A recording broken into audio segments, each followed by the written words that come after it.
All right. Hi, everybody. This is Craft Blend Book Reviews again. This is Heather and Daniel. We're going to be discussing two books for this book review. We decided to kind of put them together just because the central themes are pretty much the same thing. So what we're reading is George Orwell's 1984, and we are also reading Fahrenheit 451 by Ray Bradbury. I actually have Fahrenheit 451, but I don't have 1984. I read that off on my phone. And then half of it I read through audiobook.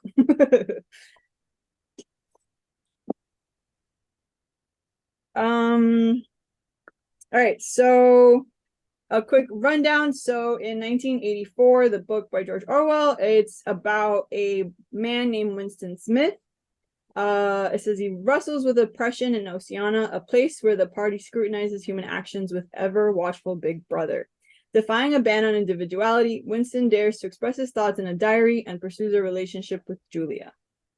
So that's essentially the point of the story is this man meets this woman and they end up in a romantic relationship throughout this kind of heavily governmental, just watchful life that they're living now in this place. And so And it's supposed to be London, right?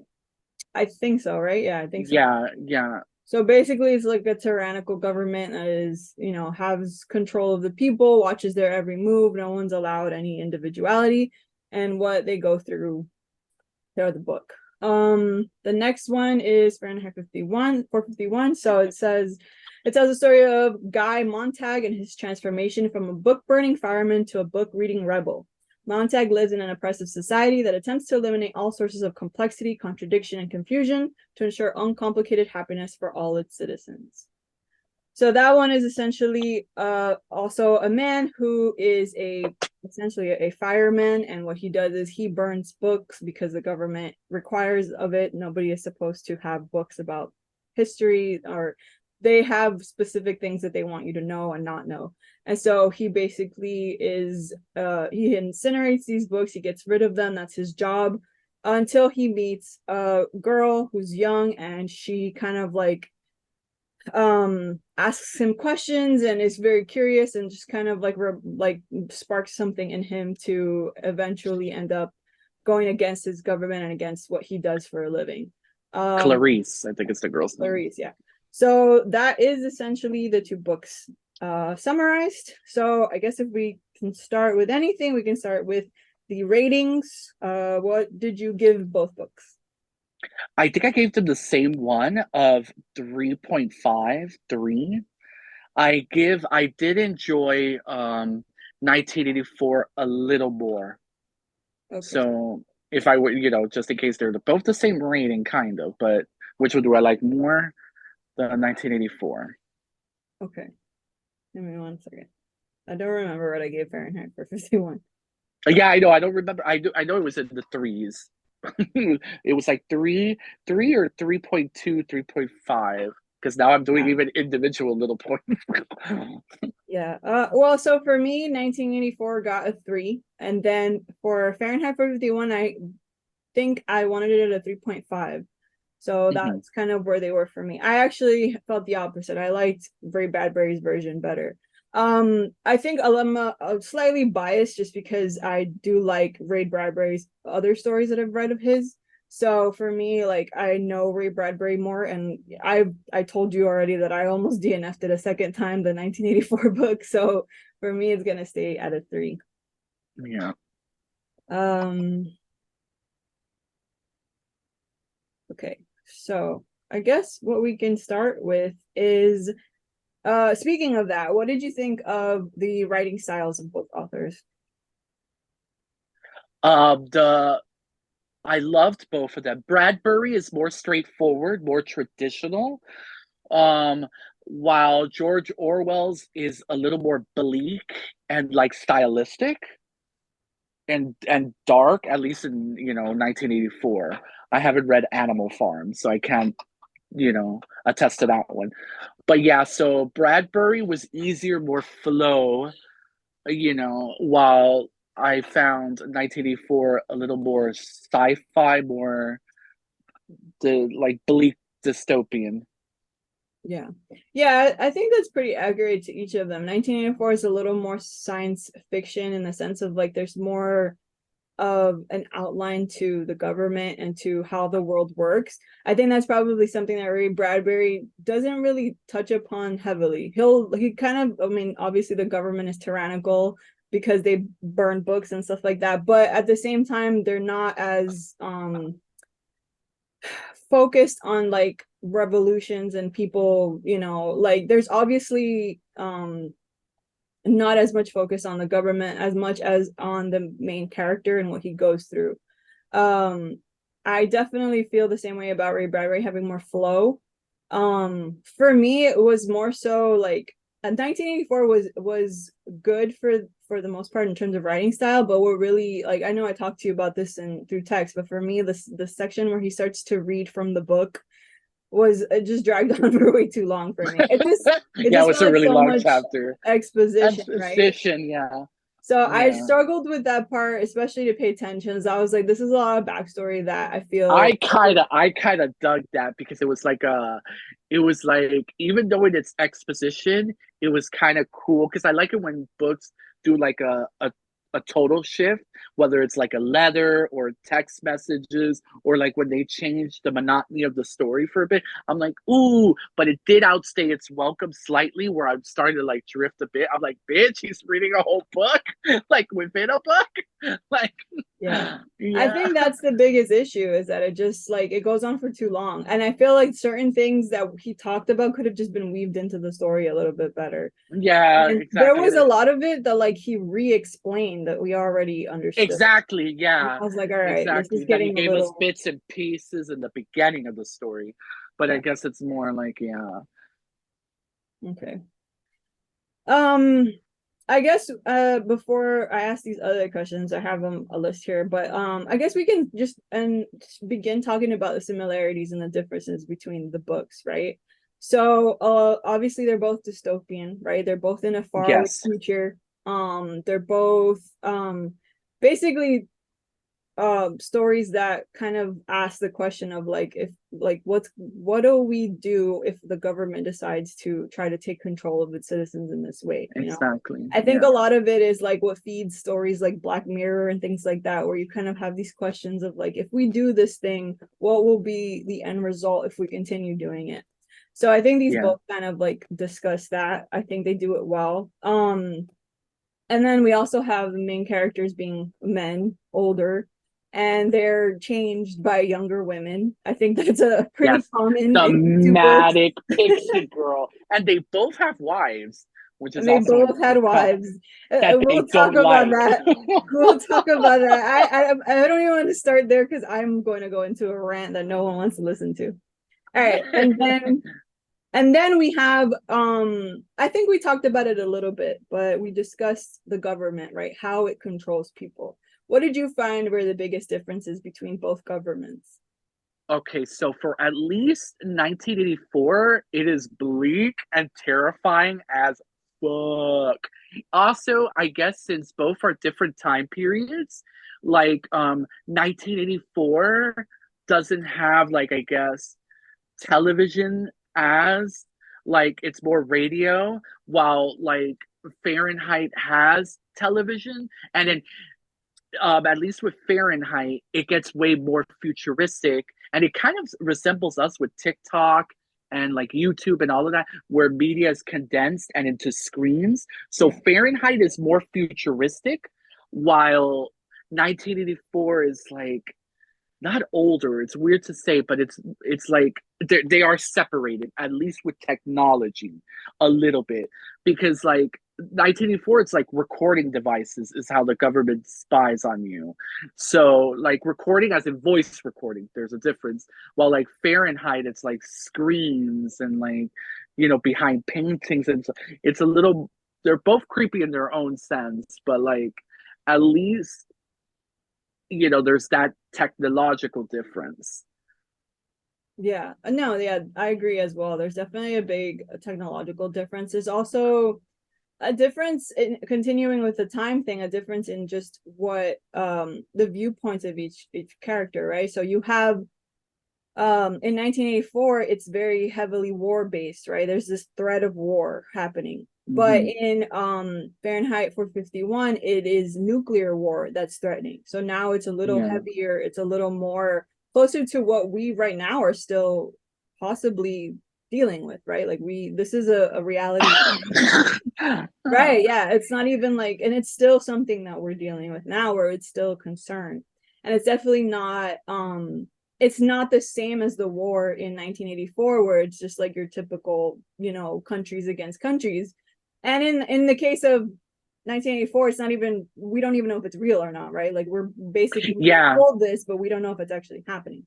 But in Fahrenheit 51, there is a actual threat. There's bombs and stuff happening. That's apparent in both of them, I think, as well. Yeah. So there's also I noticed a similarity in how like the people like there's similarities and differences with the people, right?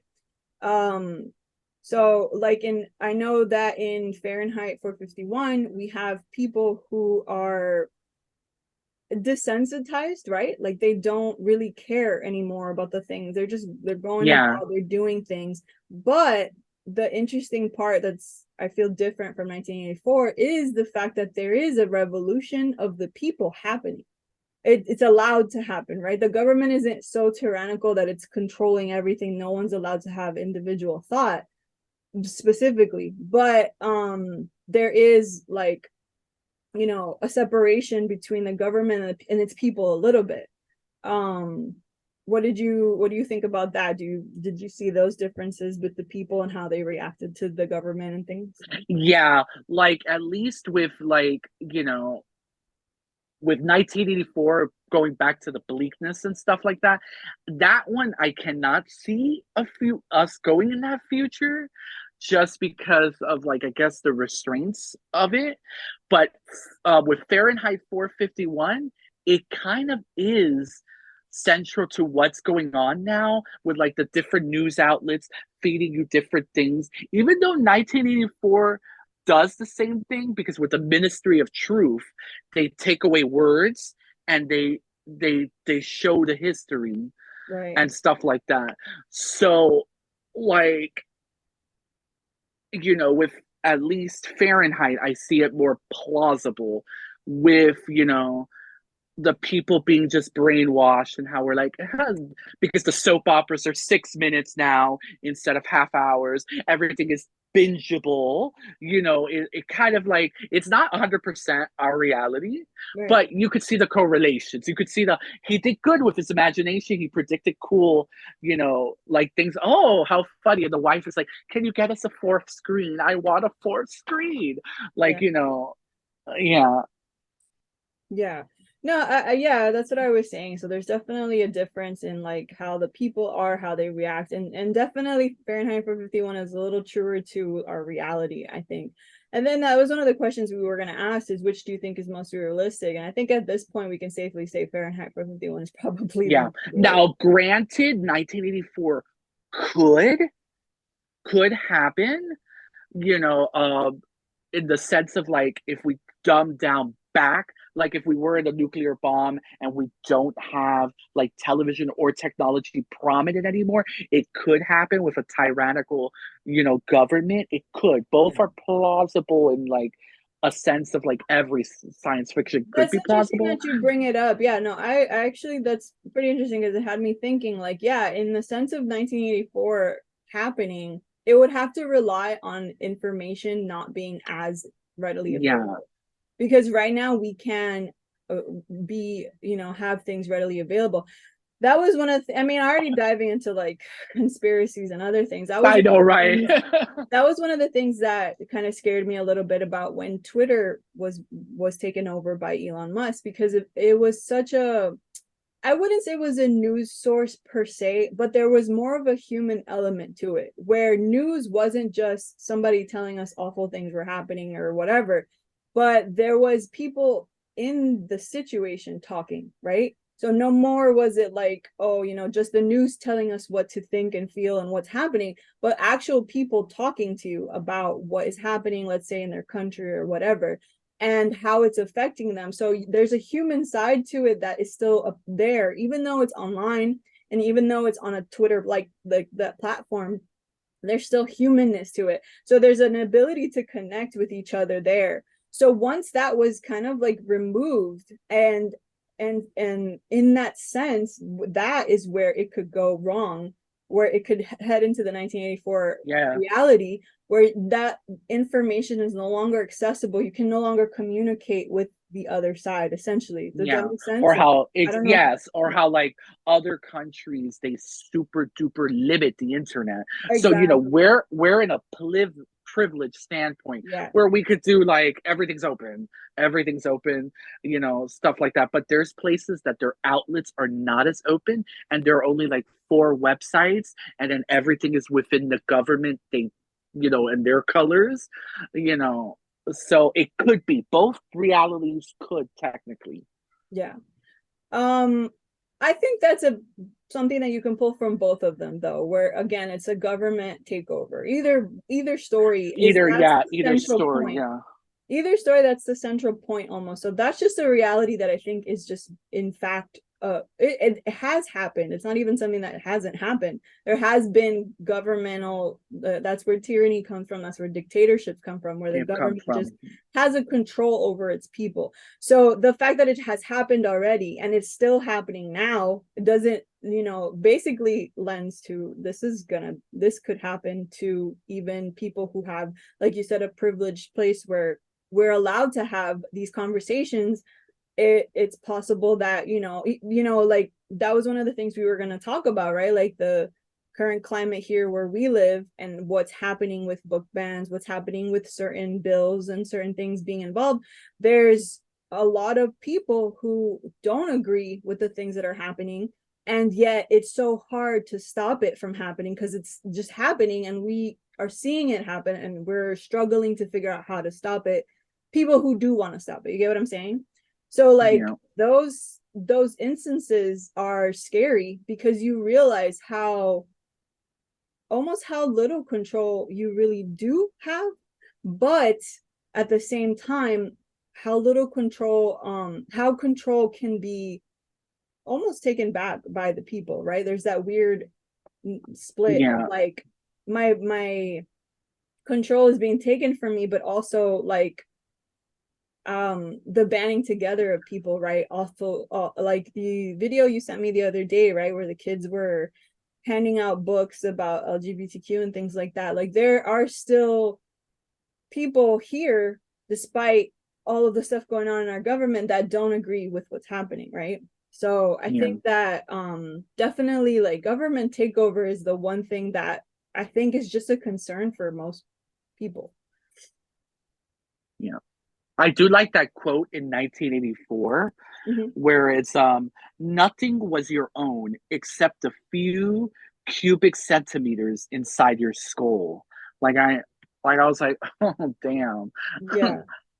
And I think that was central to, I think that was central to 1984, especially at the beginning and then towards the end, right? Like your mind is the one thing that you have that is yours. They can't that's yours. They can't. They can't tell you how to think. They can't tell you how to feel. That's why I think I loved 1984 more. That I'll elaborate in case it's in another question. But like the reason I jump more towards 1984 is because it has like the horror aspects of it and the very trippiness of it. So I found it, like when you mentioned earlier Black Mirror, like 1984 feels like a cooler Black Mirror episode.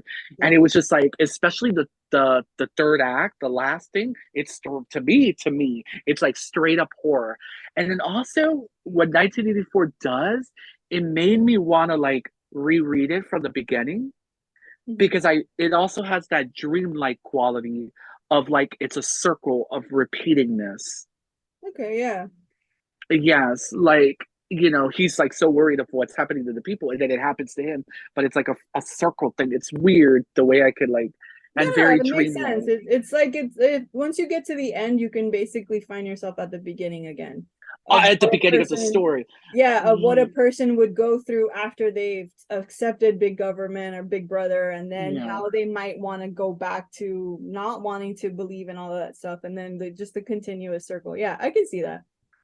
I think that speaks to like the differences between you and I too, is that that's why I didn't like 1984 because it ended so depressing. I know it's I do nihilistic. I like know. I do like that there is a bit of hope at the end of Fahrenheit 451 because I think it Yeah, it's adds, more ideal. Yeah, I get well, you. not, but I wouldn't say ideal because it is real. People don't just sit there and accept things. We don't. That is true. The That is true. reality of Yeah. it, and that's true. Like, I don't want to dive too much into politics, but even at just Yeah. this is just say the basic level of left versus right. Neither of us wants to be told what to do, and that is what lends to people not really ever accepting a government like that because we don't like to be told what to do. I think that as a people, we just don't. We don't listen to just what anyone tells us. And I think for the most part, most people question everything, you know? There are Yeah. some people who live in like ignorance is bliss kind of realities, you know? But for the most part, you know, humanity has always questioned inhumaneness, you know? They've always questioned Yeah. the bad that people do, you know, whether it was in the past or whether it's happening now. I mean, look how many people are against the death penalty, right? So many of us don't want to just, you know, kill people just because they did something bad. Yeah. So I think that it's not even idealized, it's just a reality. There's always going to be revolution, I think, on the side because Yeah. people like to stand up for what they believe in, always, you know, they always have. And I think that for me, that's why I liked the ending of Fahrenheit 451 a little better, because for me it felt more realistic to what people do. We are always going to question uh our I guess it's because maybe it's like maybe I should rephrase myself. It's like the difference between yours and eyes. Like sometimes, you know, I like a scarier, like I know that's what I was confusing gonna ending. say is that Yeah. I'm a feel good person, you know me. Like Yeah. No, but I'm I'm like feel a good Barbie with doll almost. queer well, that's a lie a little bit, but with queer media, I'm feel good because Right. we get nothing but sad stories Yeah. back then. Now we're That's a getting a different happy thing. phase, an Absolutely. era. Yeah. Yeah, but at least with like with Fahrenheit Realism. 450, yeah, with 451 or whatever, like the people, the resistance group, they are the books themselves and they have it memorized, and I was like, it had like a tinge of disbelief to it a little bit, Yeah. you know, and I found it more Fahrenheit at least more fantastical, while like, you know, even though both of them are fantastical in their own sense, while one is bleak a little more is uplifting sort of, like Yeah. there is a resistance group in that one. Kill the bug. But yeah, I'm not saying in like personal life I wouldn't like to rebel or be part of resistance. No, no, It's just that's in not what my I'm saying. personal. That's not what I'm saying. I meant more like I can see like I think I confused the conversation. I'm not saying so much that like a real life or anything like that. I just meant books, like the Man, books that I genre like to or read. genre, yeah, yeah. I like happy endings. I'm a happy ending kind of person. So for me, like Most of the 1980 time was just a too. little dark. I was like, oh, Yeah, okay, really? Like, I no, don't yeah, know. I know. So, you know, that there were some things that, you know, definitely um but yeah, so overall, I think that just continuing on, because you know, I think the reality is they're very similar. They have some differences. Yeah, they have a bunch of the steams. They Yeah, have important differences, but a lot of it was the same story. It was just, you know, told at different times, I think, and that's what added to, you know, the yeah. differences between them. I think the time frame is definitely important because, I you think they're know, 10 years apart, 10 or 20 years apart. Like one is 50s, the other is 70s. I'm not I sure. I don't think. remember the time. I know Fahrenheit 451 was in the 50s because of the nuclear war thing. I think Orwell's is earlier than that. Um, but I think the time frame is important to how the stories went, you know. It was a little more bleak. I think in Orwell's time than it was in Ray Bradbury's time. Yeah, So anyway, so continuing from that, because I think we talked a lot about, you know, like basically the story and how it works and, you know, I really like found it interesting how like both characters sort of they're both main characters that sort of work in like this they work in this job where they alter the conversation, right? They alter like Winston, he alters actual writing, right? And then Yeah, Montag, he alters it by burning said books, you know. I like that books. Yeah. both of them are kind of like sort of like this, they have these awakening moments, right? Um but before we get into that, did you have any like favorite scenes or chapters that you wanted to talk about and sort of discuss? Um, just the horror aspect of that third section. It's just, oh my gosh, with the Winston and the rat cage, and then like I'm like, ooh, like, oh my god, this is so creepy. And I'm like reading it in the dark. I was like, oh my god. But yeah, that's just the third act is so trippy and nihilistic Yeah. that I was like, it just completely like switched to where I saw it more like horror thriller, and I was like, oh my god, I want him to get away from oh, what's the guy's name? The O'Brien. I think it's I think it O'Brien. was O'Brien. I think so. I'm not sure. Yeah, Yeah. but the guy And who's then the way, torturing him, basically. Yeah. yeah, and the way O'Brien was like, because he, Winston was also like having dreams at the same time, and like I could see it so trippy in my mind, the imagery, and then he kept opening the door and like seeing the field or what. I just really really dug the 1984. The last section was like, wow, Fahrenheit. The act three lost me. Like the Yeah. resistant group and their like little boy Timmy. He's like the Great Gatsby. Like they're all different books and stuff like that. Like it's just I guess with Fahrenheit it's mostly I didn't know where But it was going. they're not So I they're not really different books. What the guy at the end, Granger, is the man he meets. What he's saying is that they just remember those books. Those are the books that they remember that they can then write down and keep track of. They're not like really books. I don't know if that. I'm guessing it's because maybe I did like extra homework with everything. So I also did the film versions, and Oh, I did the 60s 50s film version of both movies, and then right. I saw, at least for Fahrenheit, I saw the modern Michael B. Jordan, the one that came out like 2018. So like, what I could be confusing the movie plots with the book plots too, because like Yeah. I wanted to do that extra because it's it's dystopian, it's sci-fi. I was like in the mood to watch those things as well.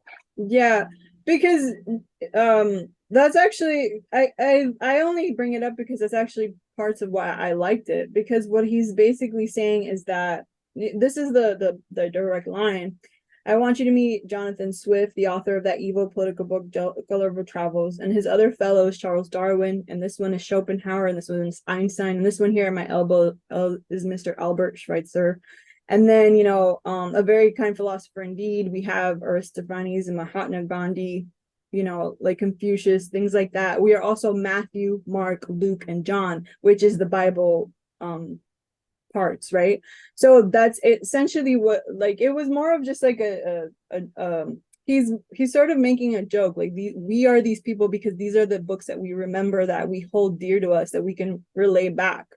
And I think that I really like that, because I have books like that for myself, that even though I couldn't tell you word for word, I could tell you what the book was about, and it holds a About place in my heart.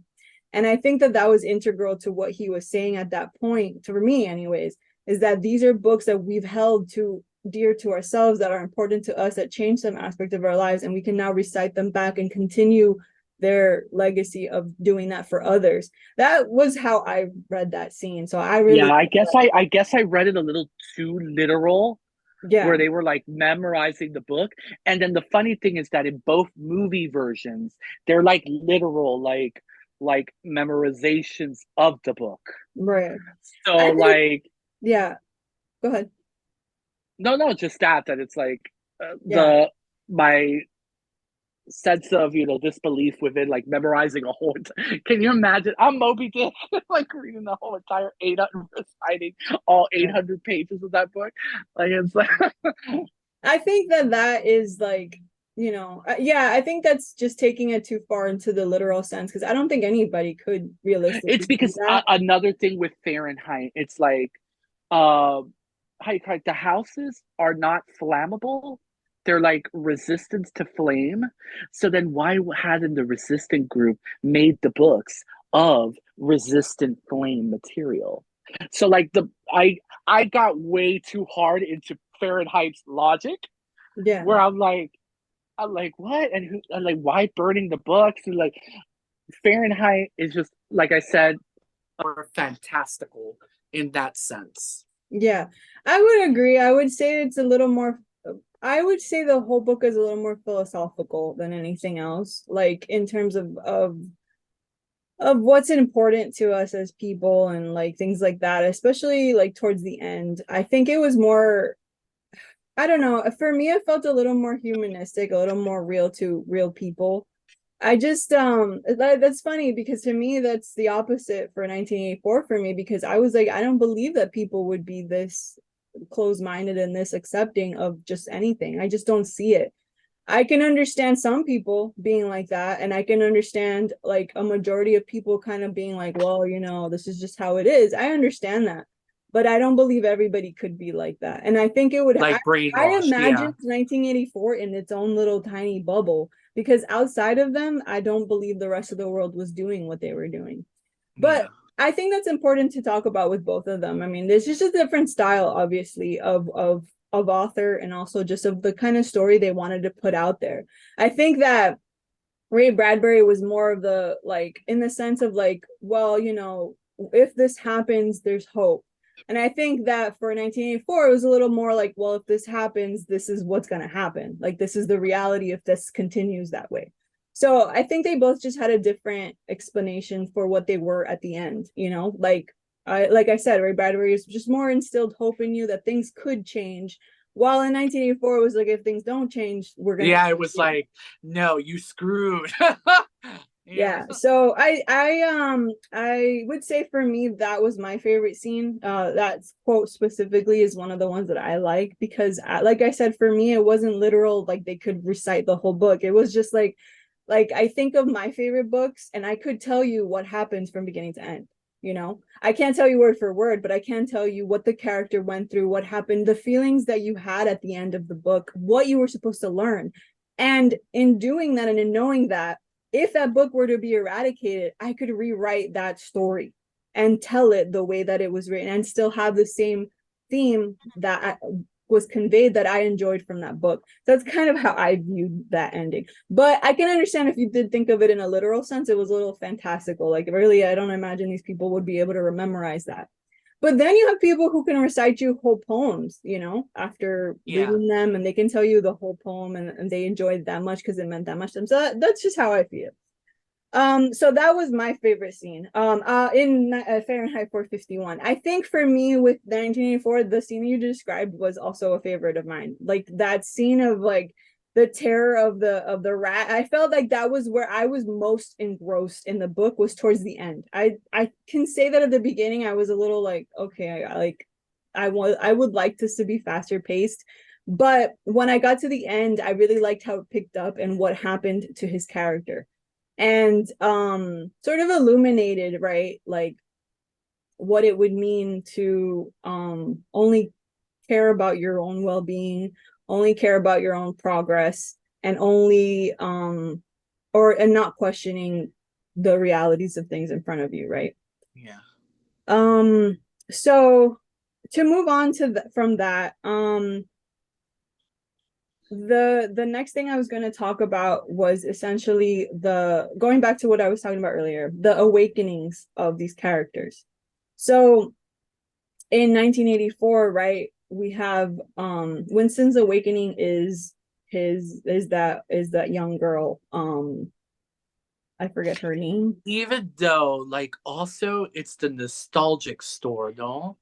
With the old man, because he kept going there for like a journal. Yeah. But But I get you. Julia's like the catalyst of him moving even more. exactly. Julia is the catalyst, just like Clarice is the catalyst for Montauk, right? Like these two women are essentially affected these men so much that they started to question the realities of their lives. Yeah. So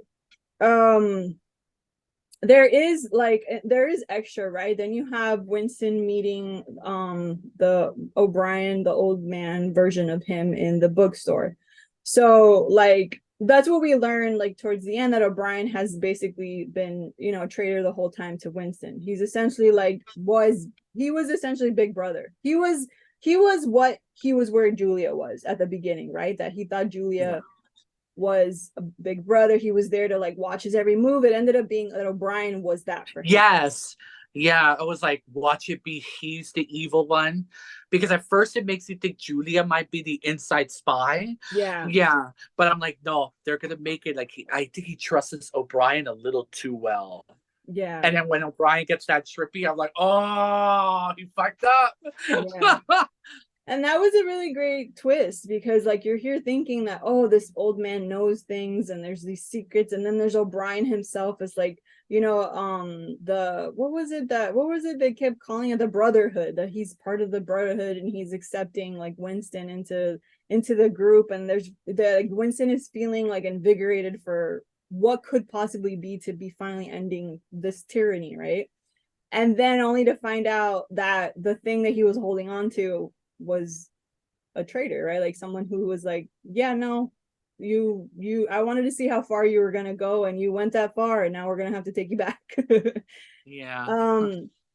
So I think that's also like I think that's also a little bit of an element that's similar as well with Faber in Fahrenheit 451, where Faber kind of like wants to push Montauk a little bit, but then also like holds him back. He's the one that talks to him through the two-way radio. Yes. Yeah, he's actually deleted in both renditions of the film, which really? I loved his character in the book. I'm like, yeah, but the adaptations of the movie they delete him. Yeah. Oh, I didn't know that. That's interesting.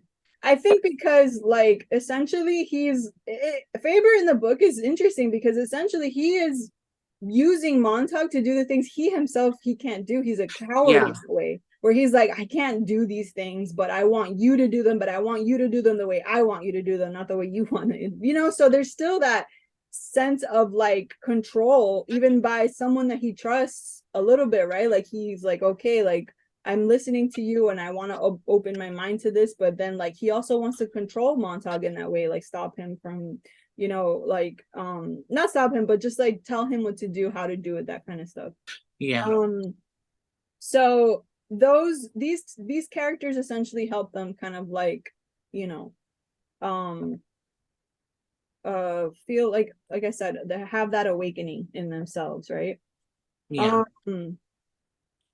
So this leads me to like the things that frustrated us about the books, right?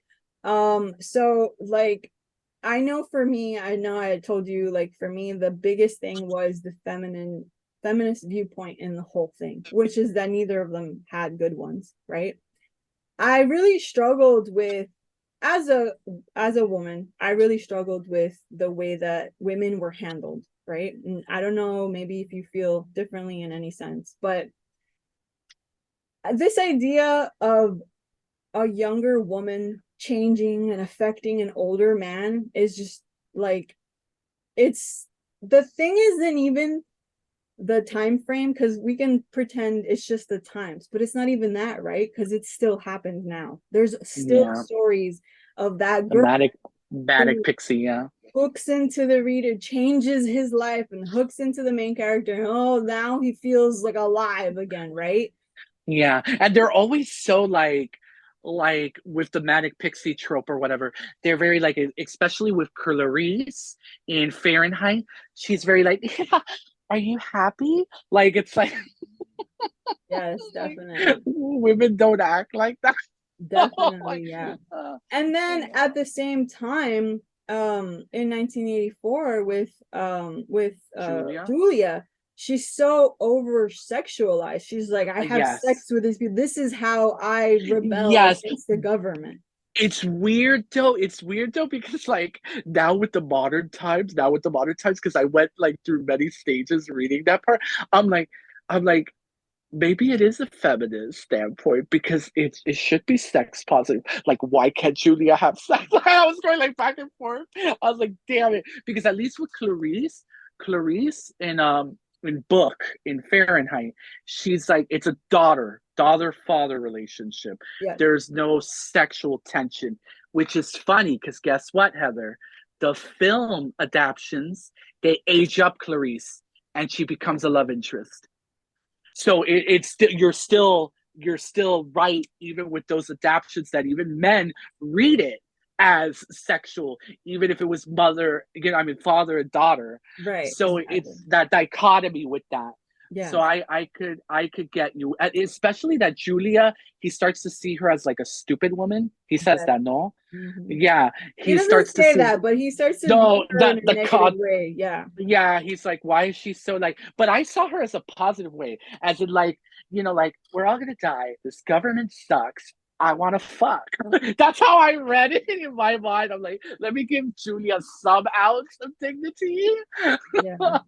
Oh yeah, Well, that's one of the ways where Ray Bradbury also saves it a little bit for me, because one of the other because not only is it not a sexual relationship technically, it's really just he views her as just interesting, and like she's asking questions in a yeah, childlike and way. she's curious. Exactly. Yeah, It's in a childlike way, and it's allowing him to the reason it's not perfect is, again, she's 17. She's at the age of, like, consent and things like that. That's where for me it gets iffy. It sounds nice, but I don't fully buy it.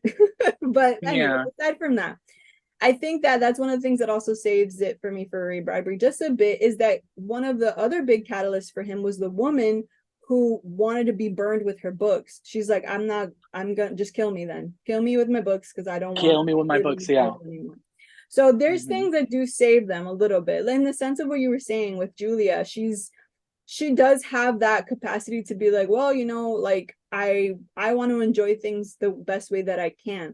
And in the way that she does it is interesting, because it's almost like it's almost Winston's fault that she ends up caught, because she was doing it in a rebellion way that affected her in not such a negative way. She was just, this is a quiet rebellion for her. She's doing this on the side. And once she involved herself with Winston and became a part of that whole wanting to change the world, is where it kind of failed for her, because then she ended up just like Winston. um but yeah, I still view it though as, again, the youthful pretty thing affecting the older man who's got a wife on the side that he can't stand. Yeah. And these stories are tiring Yeah. at this point, because like I said, it's not even just the time, it's the fact that they still occur now. They still happen now, these men who have these wives that are exhausting and whatever. You're Even talking though I'm kind, about, even though I love when Melly just leaves Montag's ass. She's like with her suitcase. I'm like, bye.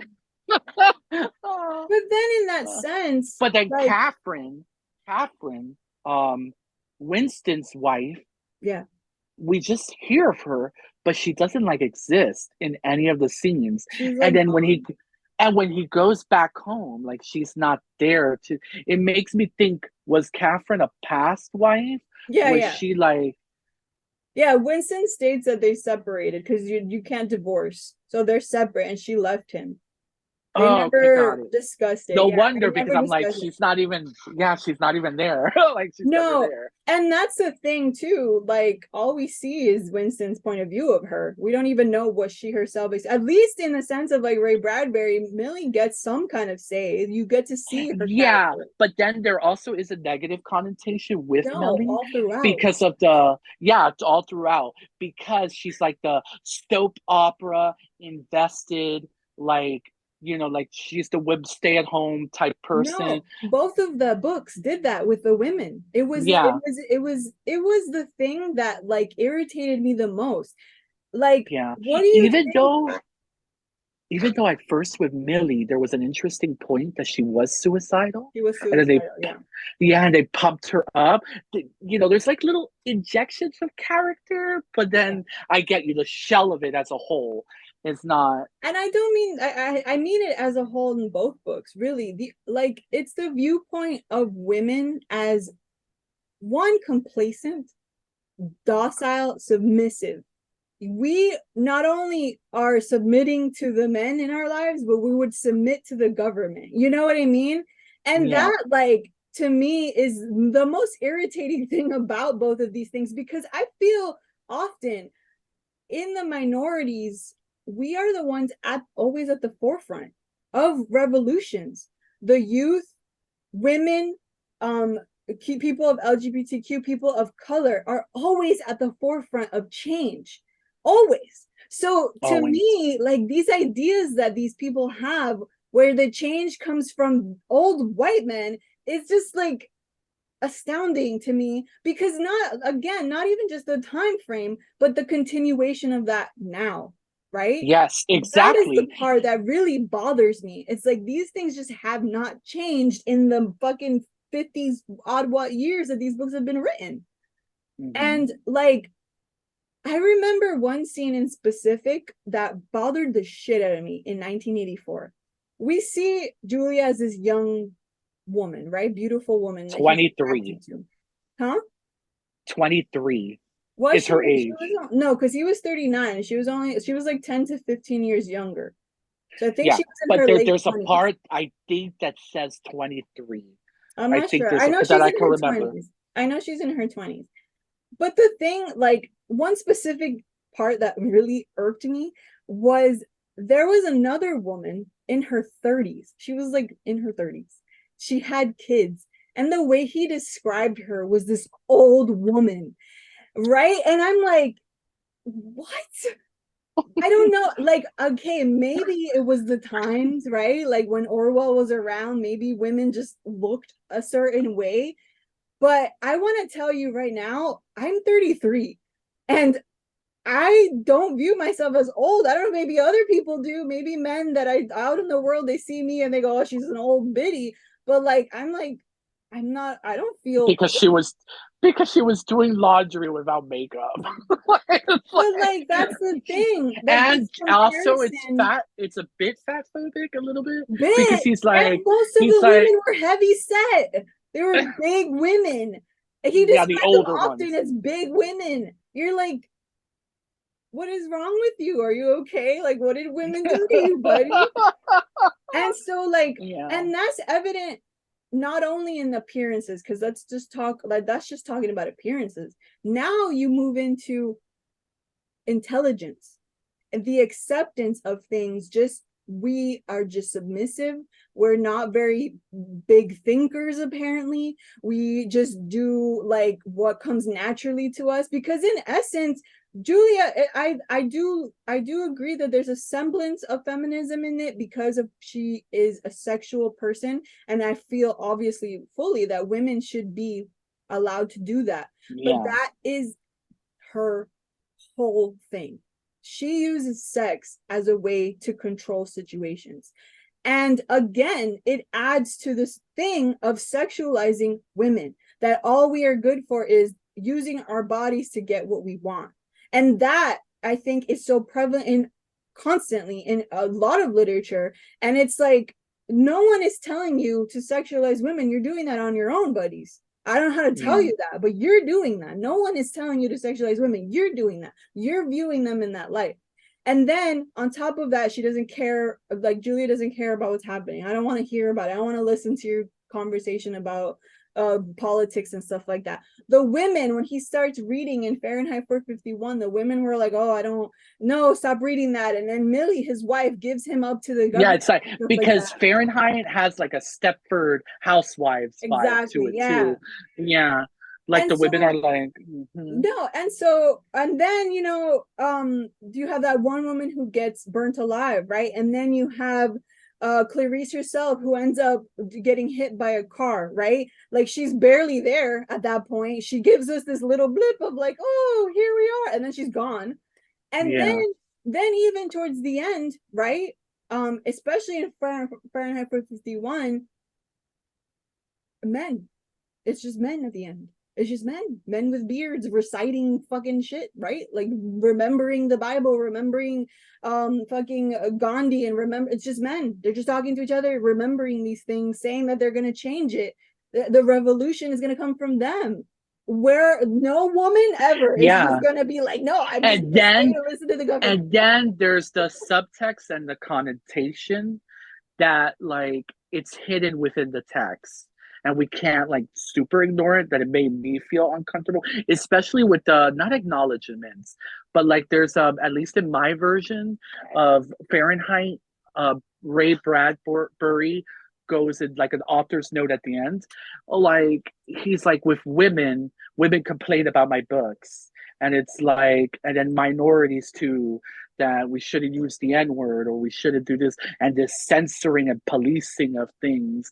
And it's just funny that at least within context of like civil war, and the minorities were the cause of both of these dystopian worlds because they wanted to be equal, there's this weird subtext and connotation that I can't ignore either, that it's like that's what white men's fear is, like not being able to choose the women they have sex with, and that minorities want to feel more equal. That cannot be ignored. It's there within the subtext. It's not everything. We could ignore it, and we could like, you know, see them as dystopian worlds and everything, but there is that connotation that doesn't sit well with me. So I totally get you 100%. No, and it's there. I also agree with you on that aspect as well. It's the idea of we've heard this touted before. I think there's a quote, and I can't remember it right now exactly, but it's this idea of that you feel that other people having rights is oppressing you, you know? And it's like, yeah, of course women are going to view your book badly. You basically say they are basically telling us in the contents of the book, there's no woman out there older than fucking 25, I guess, that has a mind of her own. She just does what everybody else tells her to do. Like, do you really think that that's how that would work in reality? And now you move that into the spaces of minorities and the spaces of other kinds of races and things like that. Like, yeah, you aren't bringing the fact up that these people are not going to be complacent either. You yourself are not complacent as a white man with a lot of privilege. How do you expect other people who are underprivileged to be complacent? Underprivileged people would be the least complacent because we would demand more from the world. And again, like we were saying earlier, so many minorities, people of color, are at the forefront of change because of that, because they're displaced, because the government chooses to ignore their problems. They're going to be the ones pushing revolution, bitch, not you. So like, really though, really, like it has to be talked about, because this isn't just in the past still. It's not, people keep saying, oh, it's the times, it's the time. No, it's still happening now. We're still dealing with these problems. It's not in the past, it's still outside your door. Look at our state, right? Putting bans on people being themselves, being open and honest and real human beings. You want to stop people from doing that. And you're going to tell me that the past that they lived in is not still relevant now? Like, that's it. Yeah, it's the past and it's still the present. I'm sorry, I went on a rant. You can talk now. Yeah, no, it comes within a double-edged sword of like interpretations of the book, like interpretation, because there's one side that is like, we shouldn't censor anything, we shouldn't, like, you know, critique anything. But the reason that double-edged sword comes, especially with Ray Bradbury's like author's note and all of that he gets upset with like people of color and then women critiquing his books, it's like, you know, we want a part of the table. As like a queer person, we want, and you should be able to critique anything. Now, granted, I understand the point that if you want to write whatever you want to write, you could write, but somebody could critique it. Somebody could critique it. Like if you're using the N word a little too much, and Huckleberry Finn, that's a valid point, because we weren't sitting there at the table during those times, and then like women weren't allowed to read at the time. People of color, slaves, weren't allowed to read, because that was also like, you can't have them become intellectuals. So, reading and books, even till this day, anything is a form of power. It is, and they see that. So it's so funny that they see that, but yet, at least these two authors, they see it as a negative form with someone else having a seat at the table. That's just the connotation I do see, but like, it's just funny how people use it as examples of like, oh, we don't want this. If we let our gay people teach stuff at school, it's gonna become like they're gonna govern what gender is and redefine it. So Whose it's voice is that? I don't know. I just give a random voice, but yeah. So it's just like, it's my rant too. It's like, there's a double-edged sword, and there's like, both things deserve to live, because the books bring great points. They bring great valid points, but then there's also this like sliminess to it, like, that we need to acknowledge as well. No, yeah, I totally agree with what you're saying. And that's the true reality of censorship. I think that's where a lot of these sort of people that are against that, like they have this idea of like, oh, you're censoring me because of my religious beliefs or whatever, right? I think that's where they kind of like lose the plot a little bit of what it means to have free speech and what it means to not be censored, because people on the marginalized side, we don't tout, like, I guess I can't speak for everybody, but in terms of me as a woman in a feminist viewpoint, I don't tout that I should be blocked from bad men in the world, or that they're not allowed to exist, or there's not allowed to be religions or people or men that believe a woman's place is at home, right? I'm not saying that I should be able to block my eyes from that.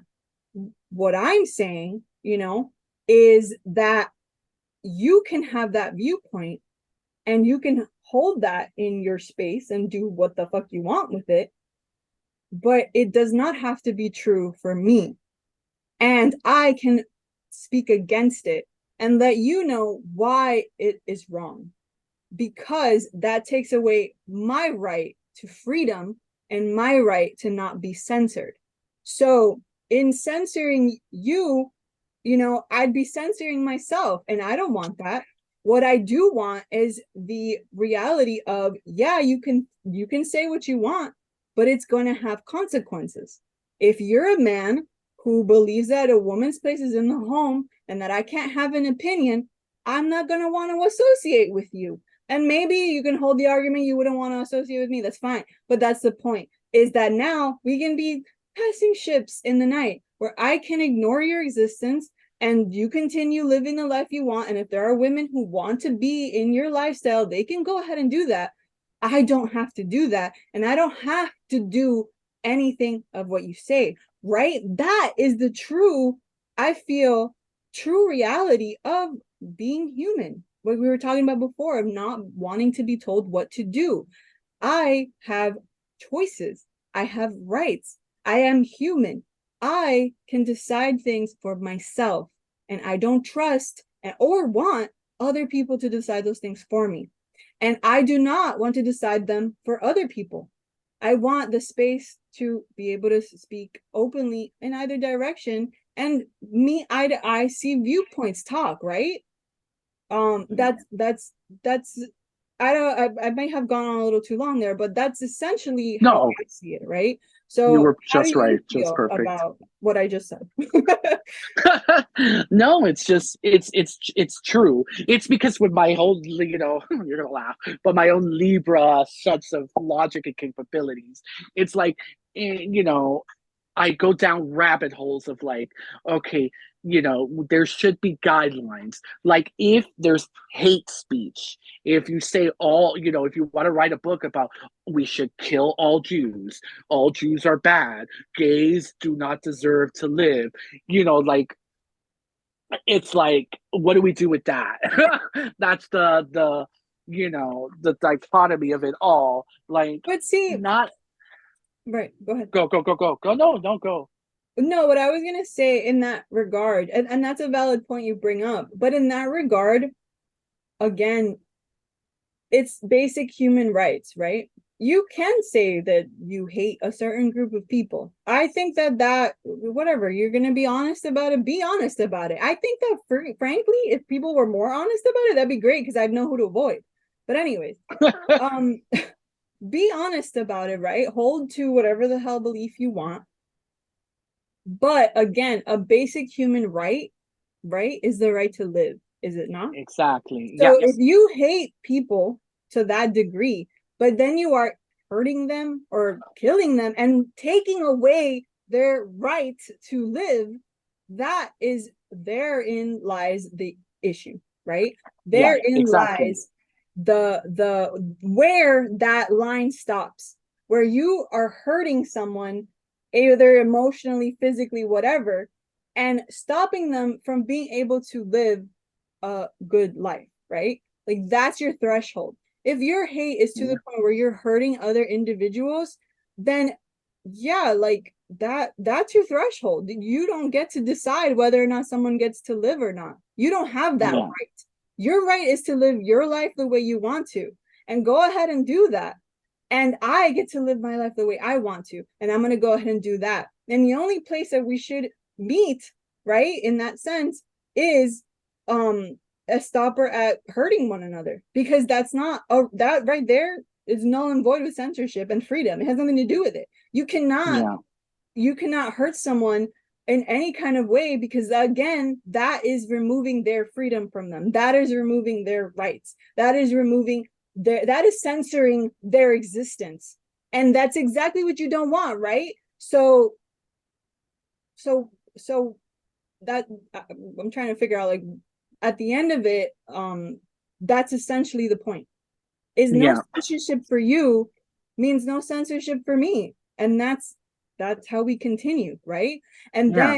then, at the end of the day, our government, right, should not be able to take away the rights of anybody then, right? They are at they hold the line steady at being respectful to one another, being able to accept differing viewpoints and accept that people are not the same and find ways to accommodate. That's what the government should do. Find ways to accommodate such situations, right? Yeah. Not hold to one belief and force everybody else to do that. Exactly. And that's what's going on right now, at least with the books for school and stuff like that. At the end of the day, it's a parent's choice. You don't want your kids to know about gay stuff or read about gay stuff. Put them in Catholic private school. school. Yeah. Yeah, Christian schools. They're private. all over the place. Yeah, exactly. So it's like, why are you doing it for public schools, like, and stuff like? And then what could be right for your child may not be right for another child. Like, stop, Yeah. And gatekeeping. removing resources from everybody, you're removing the having to talk about that with your kid, but then you're taking away resources from another child who may need those resources to continue living their uncensored free life, because that's what we all want at the end of the day, right? Yeah. Exactly. So I guess to tie that all in, and I'm sorry I went on a little too long. No, we both did. We both did. To tie it all in, I think that at the end, these books bring up very valid points, very real scenarios of what it could be like to be controlled by the government, to be controlled by the media, to be controlled by other people. And set like those setbacks aside of minorities and feminist viewpoints, in the totalness of it, they're valid, right? Would you Yeah. agree? Yes, they are valid. And in spirit with what they're trying to teach us and what they're trying to talk about, I have the freedom to then say that there are shortcomings and there are things that could be better done. And there are viewpoints that are needed that are not in these books. So they're still great books. They're important. And I think that in this instance, these are the ones that are like, oh, when they say so you should read the classics, especially in these instances, these are good classics to read. But at the same time, you should read it with not viewing either of these two men as having authority on the subject because of your varying viewpoints, right? Like, for example, I love Margaret Atwood and Handmaid's Tale way more. Right. And I feel like that is an instant classic that should be taught as well. Exactly. Bring different point of views. And in that instance, and Margaret Atwood is really in with this group of books. If you're going to read Fahrenheit 451 and you're going to read 1984, you should read Margaret Atwood's The Handmaid's Tale, because they're the exact same instance of the government controlling and what could happen. But here's the difference, right? In Margaret Atwood's world, it focuses on the feminist viewpoint, a feminine viewpoint, a female viewpoint, right? But it also encapsulates more than that by allowing us to talk a little bit about race, right? Allowing the space for an LGBTQ character, right? So she didn't just say it's just happening to modern white women. And obviously you can argue in terms of like maybe race and stuff like that. Maybe she didn't go into depth as much. And that's not a conversation I feel we can really have. But in the terms of just allowing more viewpoints than these two books, she has definitely opened that threshold where it's like you don't get to just talk about you and the way you feel. You also have to bring up what could happen to other people who have a different viewpoint or different sexualities, any of that, right? And opening the floor for more conversations, more openness, more talking with people and different viewpoints. Exactly, well said. Do you have any closing things you'd like to say or discuss before we end? I feel like I talked too much. No, don't worry. I hope I let you we had a lot of we both had a lot to say.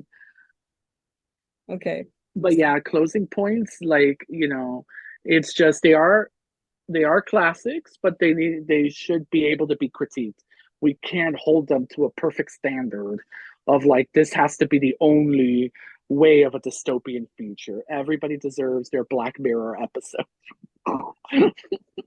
Their Twilight Zone episode. Well said. And that's just and in itself, we're just talking about dystopian Caucasian characters, right? Even with Margaret Atwood. There's obviously more dystopian books out there, more of them coming out that involve minorities. Yeah, Hunger Games with Susan Collins. Exactly. Brings something. And that one, and Hunger Games is a good middle grade. Yes.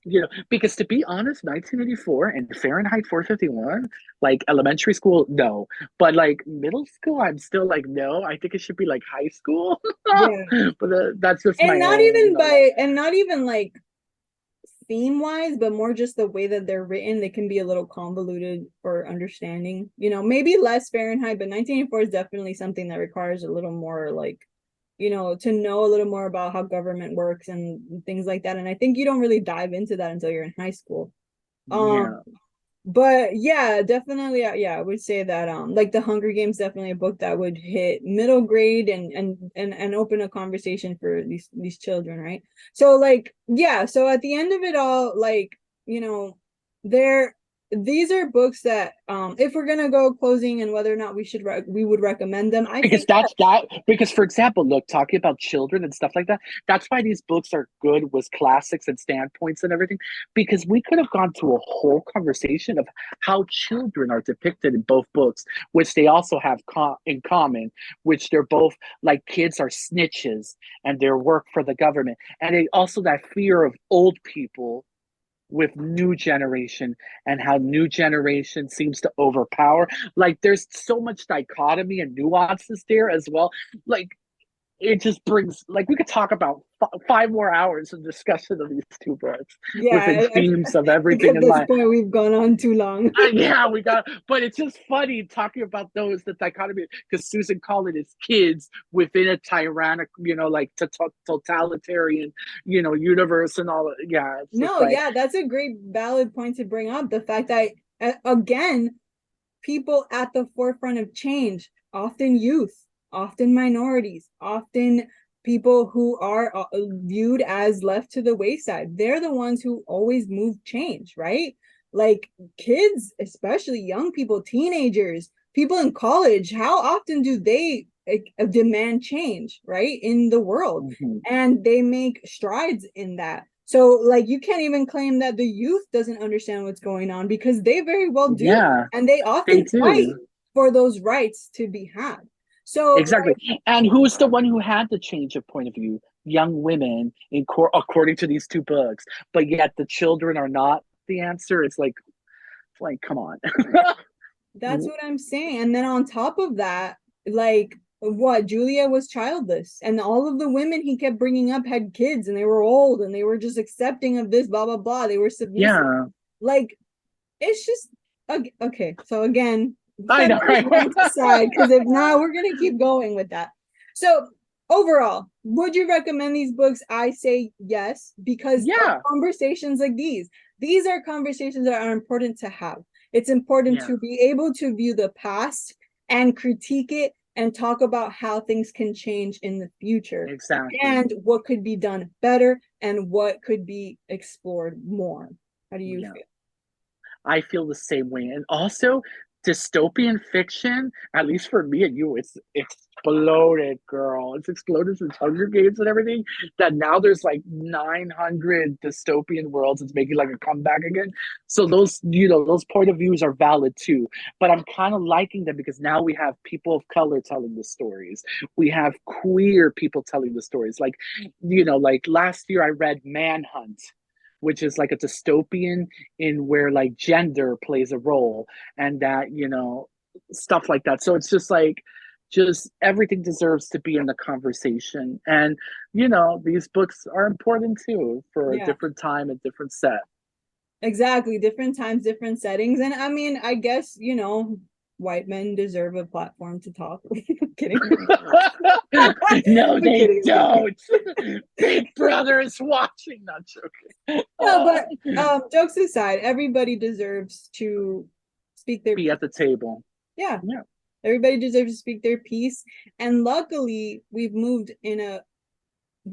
moved in a positive direction where people could speak their piece and describe a world that affects them because of whatever reason, be it race, be it gender. Now we can discuss those things and open our minds to those realities, right, of other people, and we can empathize and we can learn empathy. And I only hope that this era is just a blip in progress, and that eventually people will again see the positive and the positive of differing viewpoints and exactly. accepting other people for how they view the world and how the world affects them. And I just only hope that we'll come out of this on the other side progressing towards empathy and change, and hopefully not going back 50 years. But yeah, and just hoping that we can, kind of come away from this small blip in time and not end up, in the 1950s. Exactly. Hopefully not. Hopefully not. Let's see what happens. It's because we're at a standstill. Whoever's watching this video, we're at a standstill with like Florida and banning books and then nationwide and our presidential campaign next year. So hopefully we don't go into those realities. Big Brother really is watching. Exactly. So we just but you know what, in that sense, I don't want 1984. I'd rather have a Fahrenheit. So me and you will be living forever in the webs and voicing our opinions, and then all the books we have, to end it in a good note, the books we have enjoyed and our conversations live on through you guys. Definitely.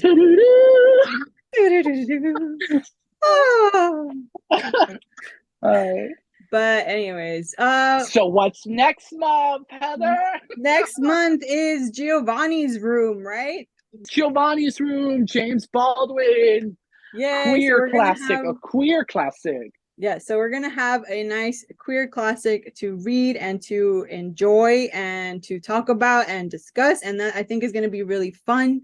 And I think we're gonna move into like make it a big James Baldwin themed episode, because there's also poetry that I'm hoping to read and talk about as well. Yes. And I think that we'll really dive deep into like his life, the changes that happened and the things that happened because of him, and just his writing in general. So I'm really excited for that as well.